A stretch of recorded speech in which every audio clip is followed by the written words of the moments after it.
Bismillahirrahmanirrahim. Dear students, Assalamu alaikum. Today we will discuss about chapter number 13, S and P block elements. The topic of our discussion is inert pair effect. So first we will discuss about the inert pair effect in general, and then we will discuss about the inert pair effect involved in the formation of ionic bond and in the formation of covalent bond. From a textbook of chemistry for grade 12, page number 29 and 30 in textbook.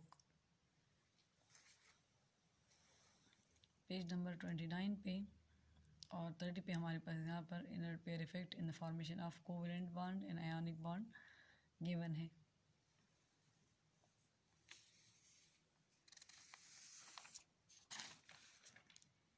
अब dear students, जैसा कि आप देख रहे हैं, ये जो inner pair effect topic है ये इस लिहाज से बहुत इंपॉर्टेंट है क्योंकि एक्सरसाइज में भी इससे क्वेश्चन आए हुए, मोस्टली पेपर में क्वेश्चन आता है.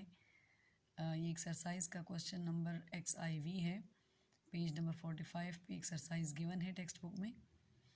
सो इनर पेयर इफेक्ट को पहले हम इसकी टर्मिनोलॉजी डिस्कस करेंगे. As given here, inert means unreactive and pair mean pair of electrons. So that pair of electron which is not involved in bonding and which is unreactive, that is called the inert pair effect. Like here the definition number 1 is given. The reluctance of the ns electron to participate in chemical bonding due to high nuclear charge is called inert pair effect. या फिर हम इस तरह से भी कह सकते हैं कि the inertness of the ns electrons toward bonding due to high nuclear charge is called inert pair effect. यहाँ पर इसका मतलब ये है कि जैसे हमारे पास जो एलिमेंट्स हैं और उनके NS और NP के जो इलेक्ट्रॉन्स हो, दोनों जो है वो सेम शेल से बिलोंग करें. ये सब शेल्स जो होंगे NS या NP, और NS चूँकि न्यूक्लियस के करीब है जिसकी वजह से वो NS उस हाई न्यूक्लियर चार्ज की वजह से for example nucleus NS electrons को अट्रैक्ट करके रखे और उसको वो बॉन्ड में इन्वॉल्व ना हो, जबकि जो NP इलेक्ट्रॉन है वो बॉन्ड में इन्वॉल्व हो.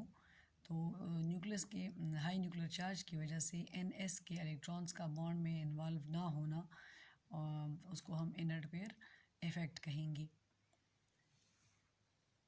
अब यहाँ पर जैसे इनर्ट पेयर इफ़ेक्ट की वजह से क्या जो है काजेज़ हो सकती हैं या क्या उसके इफ़ेक्ट्स हो सकते हैं. सो नंबर 1 है, due to inert pair effect the oxidation number decreases by 2 units. अब अगर इनर्ट पेयर इफ़ेक्ट इन्वॉल्व होगा, जैसे कोई NS इलेक्ट्रॉन्स जो है वो बॉन्डिंग में अगर इन्वॉल्व नहीं होंगे तो ऑक्सीडेशन नंबर जो है उसमें सिर्फ NP वाले इलेक्ट्रॉन्स इन्वॉल्व होंगे, तो वो N-2 से 2 यूनिट से डिक्रीज़ हो जाएगा. आगे हम इसको एग्जांपल्स में प्रूफ कर रहे हैं. जैसे ऑक्सीडेशन स्टेट जो है वो लोअर ऑक्सीडेशन स्टेट जो है, जो कि बेलो एलिमेंट्स के लिए हैं, वो मोर स्टेबल होगा. The tendency to show this effect increases down the group for lower elements. For example lead और टिन. जैसे अगर हम ग्रुप 4 के एलिमेंट्स ले लें, carbon, silicon, germanium, tin, lead, तो ये जो लास्ट वाले एलिमेंट्स हैं इनके NS इलेक्ट्रॉन्स बॉन्ड में इन्वॉल्व नहीं होंगे, जो कि इनर्ट होंगे. तो इनकी जो ये इफ़ेक्ट जो है इनर्ट पेयर इफ़ेक्ट, ये डाउन द ग्रुप जो एलिमेंट्स है वो ज़्यादा शो करेंगे, जबकि ऊपर वाले जो एलिमेंट्स हैं वो उसको शो नहीं करेंगे. यानी हम इस तरह से कह सकते हैं कि ऊपर वाले जो एलिमेंट्स होंगे वो हाई ऑक्सीडेशन स्टेट शो करेंगे, जबकि जो नीचे वाले एलिमेंट होंगे वो लोअर ऑक्सीडेशन स्टेट शो करेंगे. यहाँ पर तीसरा इफेक्ट दिया हुआ है कि lower oxidation state will be more stable. अब यहाँ पर आगे कुछ एंड में आपको ईटेक MCQs भी गिवन है जिसमें मैं आपके साथ डिस्कस करूँगी कि जो लोअर ऑक्सीडेशन स्टेट वाले एलिमेंट्स हैं वो उसमें मोर स्टेबल होंगे, क्योंकि फिजन्स रूल के मुताबिक आगे हम डिस्कस कर रहे हैं कि लो ऑक्सीडेशन स्टेट और हाई साइज़ जो है वो आपके पास आयोनिक बॉन्ड बनाएगा, और आयोनिक बॉन्ड जो होता है वो मोर स्टेबल है, उसकी स्ट्रेंथ ज़्यादा है कोवेलेंट बॉन्ड से.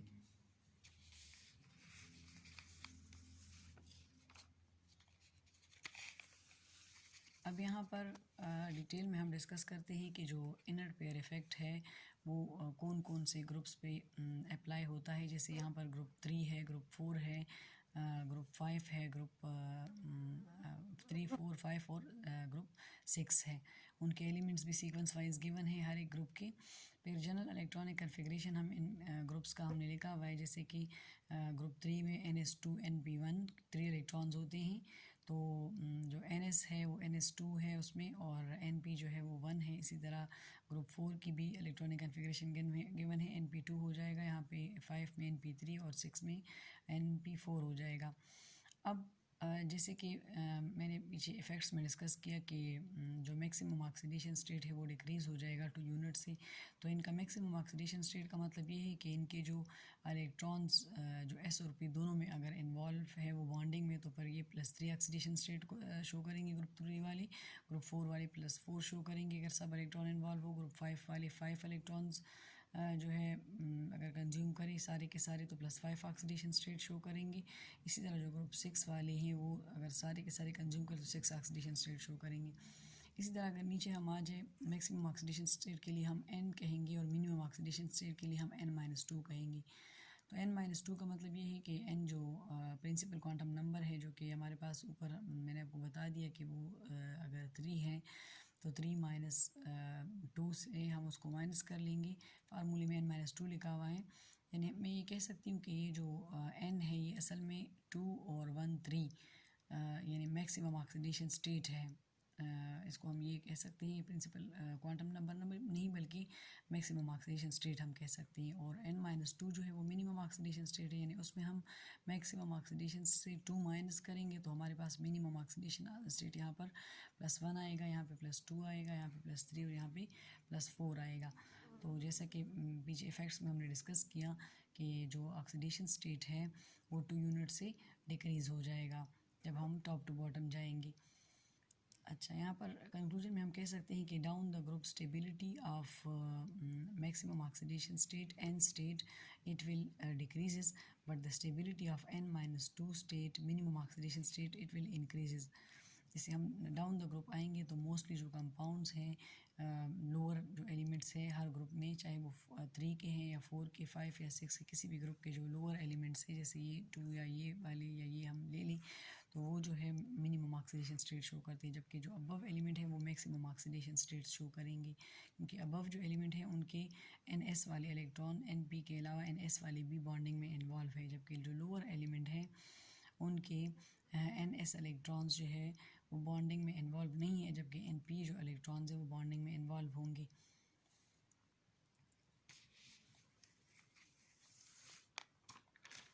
अब हम इनर पेयर इफेक्ट की एप्लीकेशंस डिस्कस करेंगे। तो पहली एप्लीकेशन ये है कि inner pair effect involve in the formation of ionic bond, and then उसके बाद हम डिस्कस करेंगे कि inner pair effect in the formation of covalent bond. So इसके लिए आयोनिक बॉन्ड के लिए हमने एग्जांपल ली है लेड क्लोराइड की, PbCl2 की। जैसे कि आप जानते हो कि जो ग्रुप 4 के जो एलिमेंट है उसमें लेड आखिर में आता है, कार्बन, सिलिकॉन, जर्मेनियम, टिन और लेड सबसे आखिर में आता है।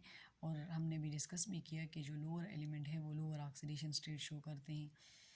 अच्छा, अब यहाँ पर जैसे कि मेंशन किया है कि if group 4A elements loses NP electrons and the NS electrons remain unused, like they are not used, then they form M+2 cation of the large size and the low charge.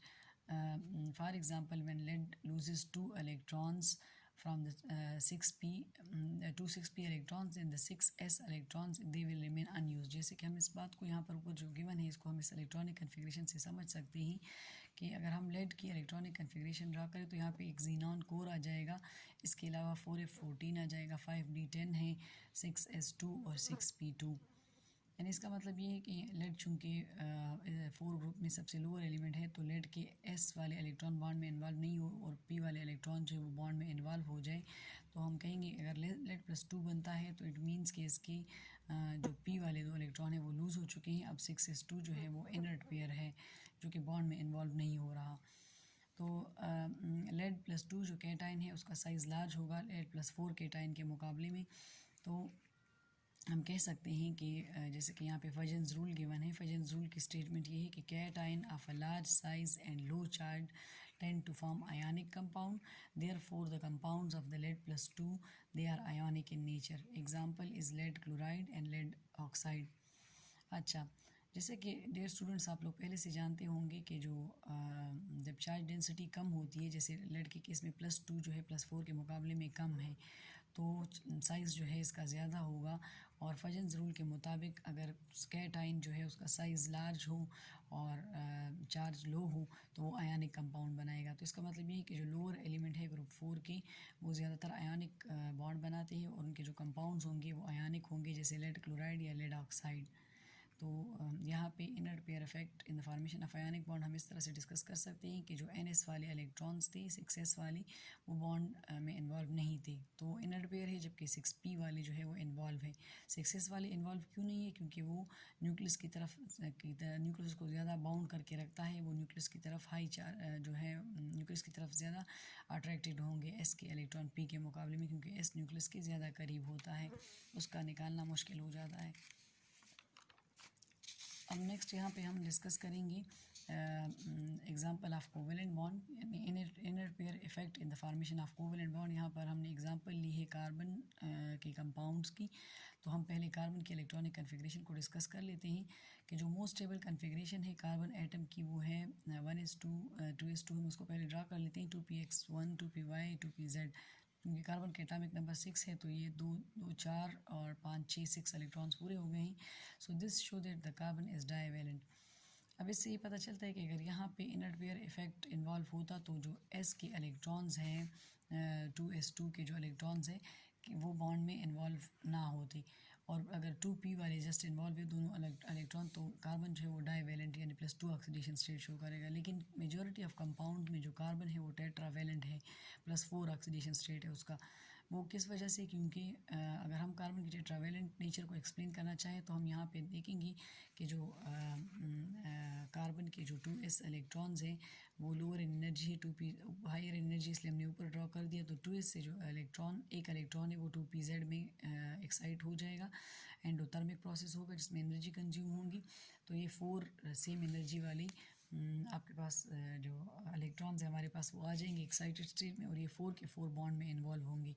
यानी जैसे कि आप लोगों ने first year में भी पढ़ा होगा कि कार्बन जो है वो टेट्रावैलेंसी शो करता है, डाईवैलेंट नहीं है। अब यहाँ पर हम एक बात और डिस्कस करेंगे कि the excited state of the carbon show that it can make 4 covalent bond and thus the oxidation state of carbon is +4.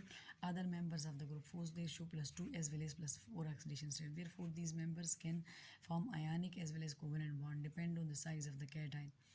यहाँ पर हमने ये बात डिस्कस की कि जो कार्बन है उसके चूँकि 4 के 4 इलेक्ट्रॉन इन्वॉल्व है बॉन्ड में, तो वो टेट्रावैलेंसी शो करेगा। इसका मतलब ये कि उसके S और P दोनों इलेक्ट्रॉन इन्वॉल्व है, और कार्बन चूँकि टॉप मेंबर है 4 ग्रुप का, तो कार्बन जो है वो इनर पेयर इफेक्ट शो नहीं करता।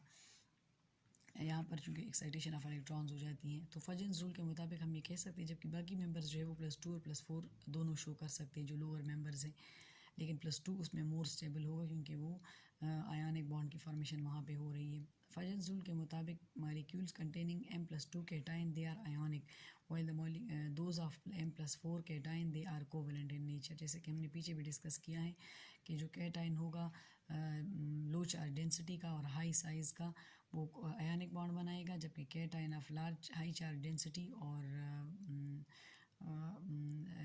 लो साइज़ का जो होगा वो कोवेलेंट बॉन्ड बनाएगा। जैसे कि कार्बन मोस्टली कोवेलेंट बॉन्ड बनाता है और उसमें इनर पेयर इफेक्ट जो है वो यानी S के इलेक्ट्रॉन्स जो बॉन्ड में इन्वॉल्व हैं और इनर पेयर इफेक्ट इसमें नहीं है। जैसे कि पीछे हमने डिस्कस किया कि लेड में इनर पेयर इफेक्ट शो हो रहा था क्योंकि वो लास्ट में आता है, जबकि कार्बन जो है वो टॉप में आता है। इसी तरह जो इसको भी हम applications of inner pair effect में ले सकते हैं, क्योंकि इनर पेयर इफेक्ट के बेस पे हम स्टेबिलिटी ऑफ कैटाइंस डिस्कस कर सकते हैं कि जैसे लेड +2 मोर स्टेबल होगा या लेड +4। ये मोस्टली ईटा में इस किस्म के क्वेश्चंस अपीयर होते हैं, तो हम इसको इस तरह से सॉल्व कर सकते हैं कि हमारे पास जो n है यानी जो मैक्सिमम ऑक्सीडेशन नंबर है वो 4 है, और जो मिनिमम ऑक्सीडेशन स्टेट है वो हम 4 - 2 कर लेंगे तो वो 2 हो जाएगा। और जैसे कि हमने पीछे एक ट्रिक पढ़ा कि डाउन द ग्रुप जो है वो stability of maximum oxidation state जो है वो डिक्रीज़ होगी, जबकि मिनिमम ऑक्सीडेशन स्टेट जो है वो इंक्रीज़ हो जाएगी। तो यहाँ पर हम कह सकते हैं कि जो लेड +2 है वो मोर स्टेबल है लेड प्लस 4 के मुकाबले में। लेड प्लस 2 में इनर पेयर इफेक्ट भी इन्वॉल्व है, इसके अलावा ये आयोनिक बॉन्ड बनाता है, जबकि लेड प्लस 4 जो है वो कोवेलेंट बॉन्ड बनाएगा। और मोस्टली लेड जो है वो लेड प्लस 2 स्टेट में एग्जिस्ट करता है और ये मोर स्टेबल फॉर्म भी है। अगर लेड प्लस 4 होगा तो वो जल्दी से लेड प्लस 2 में टू मोर इलेक्ट्रॉन जो है वो गेन करके वापस लेड प्लस 2 स्टेट में चला जाएगा, जो कि मोर स्टेबल है। अब यहाँ पर एक और एग्जांपल भी गिवन है, विच one is more stable in the group 6A, like tellurium plus 6 और टेलोरियम प्लस 4। तो उसको भी हम इसी तरीके से करेंगे कि मैक्सिमम जो है उसमें प्लस 6 है और मिनिमम जो होगा वो 6 - 2 4 आ जाएगा। तो जो जैसे कि यहाँ पे मैंने आपको बताया कि डाउन द ग्रुप जो है वो मैक्सिमम ऑक्सीडेशन स्टेट डिक्रीज़ हो जाएगा, जबकि n-2 यूनिट से, जैसे कि यहाँ पर हमने इसको किया हुआ है। जबकि जो मिनिमम ऑक्सीडेशन स्टेट है वो मोर स्टेबल होगा, तो हम कह सकते हैं कि Te+4 जो है वो मोर स्टेबल है Te+6 के मुकाबले में। इसी तरह अगर हम लास्ट वन क्वेश्चन देख लें, which one is more stable, हर एक ग्रुप से हमने एक एग्जांपल ली है, ग्रुप 5A बिस्मथ प्लस 3 और बिस्मथ प्लस 5। तो इसको भी अगर हम इसी तरीके से कर ले, +5 में n ले ले और +3 में जो है n-2 ले लें, तो n-2 स्टेट जो है वो उसकी stability down the group increase होती है इनर पेयर इफेक्ट की वजह से, जबकि n की जो है वो डिक्रीज़ होती है। तो Bi+3 जो है it will be more stable than Bi+5। So thank you and अल्लाह हाफिज़।